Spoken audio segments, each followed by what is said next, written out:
AMC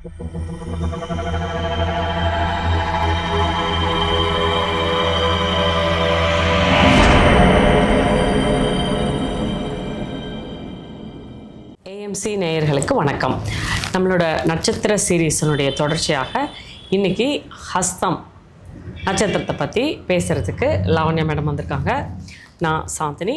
எப்பவும் போல் அவங்க விளக்கம் சொல்லுவாங்க. நம்ம அதில் இருக்கிற சந்தேகங்களை கேட்டு தெளிவுபடுத்திக்கலாம், சில விளக்கங்களையும் தெரிஞ்சுக்கலாம். நாம் இன்றைக்கி பார்க்க போகிற நட்சத்திரம் ஹஸ்தம் இல்லைங்களா?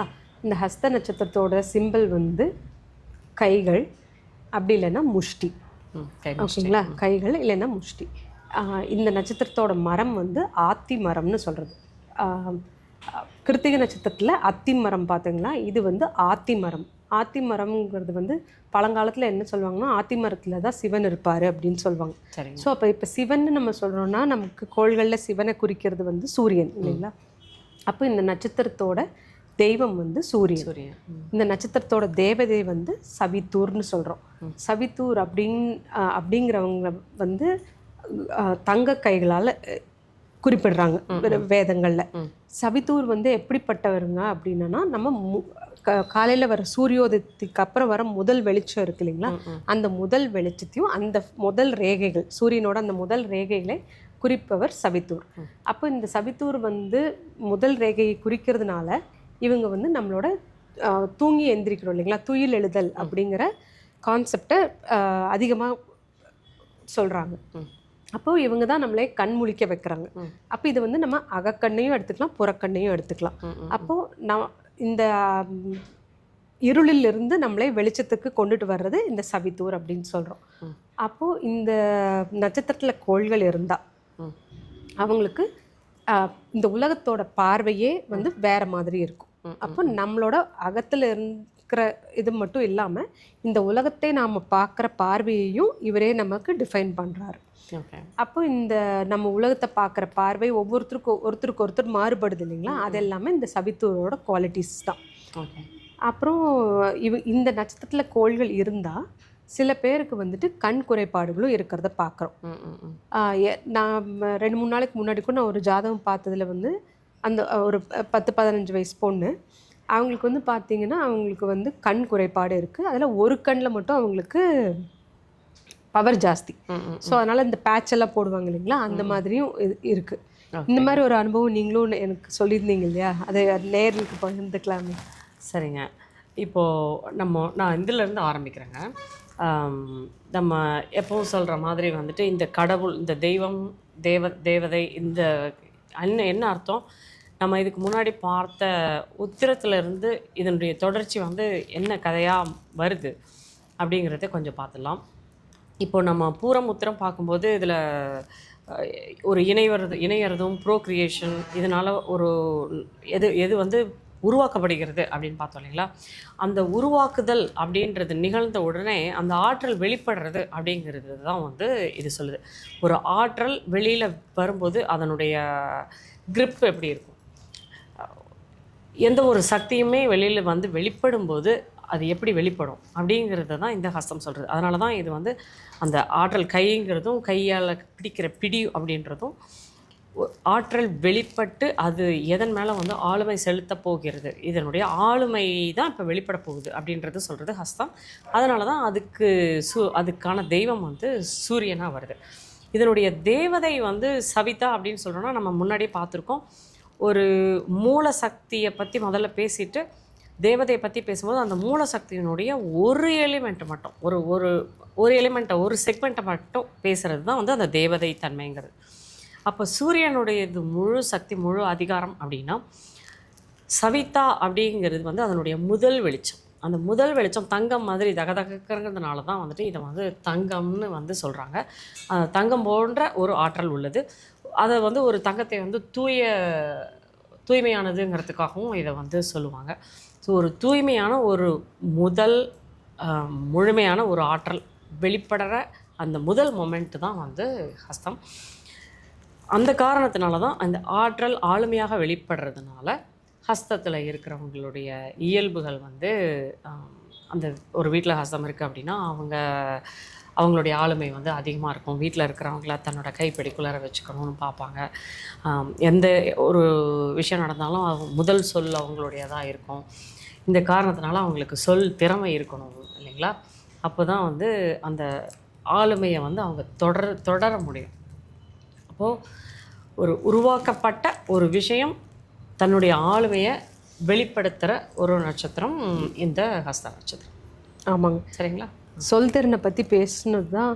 இன்னொரு விஷயம் என்ன அப்படின்னா, இந்த நட்சத்திரத்தோட காயத்ரி மந்திரம் வந்துட்டு பிரதானமாக பேசப்படுது வேதங்களில். காயத்ரி மந்திரம் வந்து எப்படின்னா, நம்மளோட எண்ணங்களோட அடி ஆழத்தில் போய் எல்லாத்தையுமே தூய்மைப்படுத்துறது, நம்மளோட எண்ணத்தையே தூய்மைப்படுத்துறது தான் காயத்ரி மந்திரத்தோட பிரதான வழிபாடே. அது மாதிரி சவித்தூரும் வந்துட்டு நம்மளை காலையில் எந்திரிக்கிறதுல இருந்தே வந்துட்டு அந்த ஒளியை கொடுத்து நம்மளை தூய்மைப்படுத்திட்டே வராரு இல்லைங்களா? ஸோ அதனால் ஹஸ்த நட்சத்திரமும் காயத்ரி மந்திரமும் it goes hand in hand இல்லைங்களா? ஸோ அப்போது இப்போ நம்ம மந்திரம் சொல்லணும் அப்படின்னாவே, மந்திரம் ஜபிக்கணும் அப்படின்னாவே நமக்கு வந்துட்டு ஒரு கரெக்டான உச்சரிப்பு இருக்கணும், அந்த அளவுக்கான சொல் திறன் இருக்கணும் இல்லைங்களா? மீட்டர் ஸ்பீச்சுன்னு சொல்கிறோம். அப்போது அதுக்கு தகுந்த சொல் திறனும் லைக் உச்சரிப்பும் இருக்கணும் அப்படின்னா நமக்கு அந்த சக்தி இருக்கணும் இல்லைங்களா? ஸோ அதனால தான் இங்கே புதன் வந்துட்டு உச்சமடைகிறார். ஓ, ஹஸ்த நட்சத்திரம் தான் உச்சமடைகிறார். புதன் உச்சமடைகிறார். நீங்கள் இதை சொல்லும்போது இன்னொன்று வந்து வர்றது வந்து ஏற்கனவே கேட்டிருந்தீங்களா, ஒரு எடுத்துக்காட்டாக இந்த ஹஸ்த நட்சத்திரத்தில் இருக்கிற ஒரு பொண்ணு இந்த காயத்ரி மந்திரம் ஒழிக்கிற ஒரு இடத்துல தான் அவங்க வேலை செய்கிறாங்க.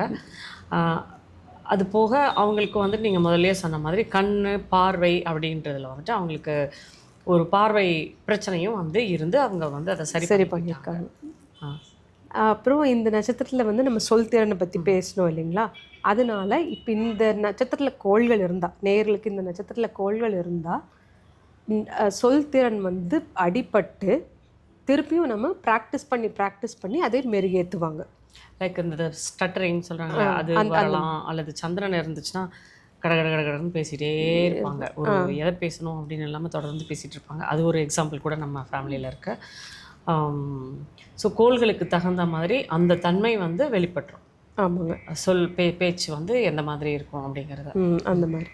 அப்புறம் சவித்தூர் வந்து எப்படி வர்ணிக்கிறாங்க அப்படின்னா, அவர் வந்து ஒரு சாதுவான, அதே டைம் வந்துட்டு எல்லா தேவர்களுக்கும் பிடித்தமான ஒரு கடவுள். அப்போது இந்த நட்சத்திரத்தில் கோள்கள் இருந்தால் ஒன்று அவங்கள வந்து எல்லாத்துக்கும் பிடிக்கும், அப்படி இல்லைன்னா அவங்க எல்லாத்துக்கும் பிடிச்ச மாதிரி நடந்துக்குவாங்க. இதை எல்லாத்தையும் இம்ப்ரெஸ் அப்படிங்கிறதுக்காகவே பார்த்து எல்லாம் செஞ்சிட்ருப்பாங்க, டென்ஷன் ஆவாங்க, அந்த மாதிரியான ரொம்ப மெனக்கெடுவாங்க. ஆமாங்க. அப்புறம் இந்த நம்ம இது பேசணும் இல்லைங்களா, கைகள் இல்லையா?